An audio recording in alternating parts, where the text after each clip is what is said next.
Mr. President. Senator from Oregon.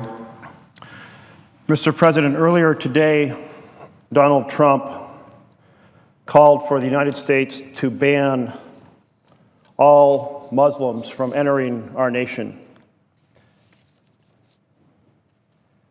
This is the single worst idea that I have heard from any presidential candidate ever. It is inconsistent with our American values.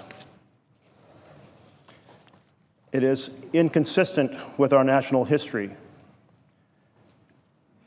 The nation has looked back on events in our past, for example, the Chinese Exclusion Act, or the internment of Japanese American citizens, and realized it was a huge mistake to make one significant group our enemy.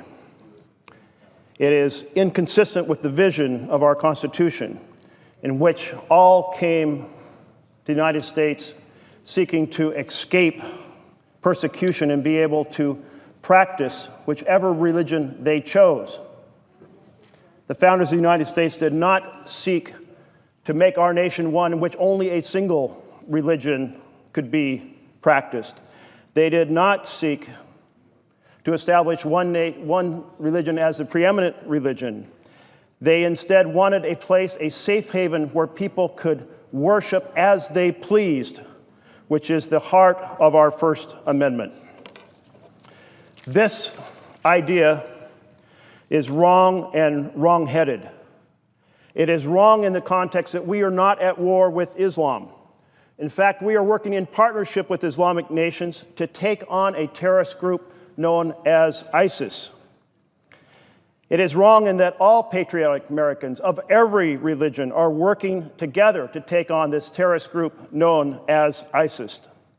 In addition to being wrong, it's wrong-headed in that making Islam the enemy is playing straight out of ISIS playbook, which wants to create a war between America and Islam. And in that sense, this type of irresponsible statement endangers our national security rather than strengthening it. So let others stand up and embrace our citizens of every religion and recognize the partnership that we are in together to take on terrorist forces. That we're working in partnership with a variety of nations that have a whole variety of religions, including Islam, to take on the terrorist force known as ISIS. Thank you, Mr. President.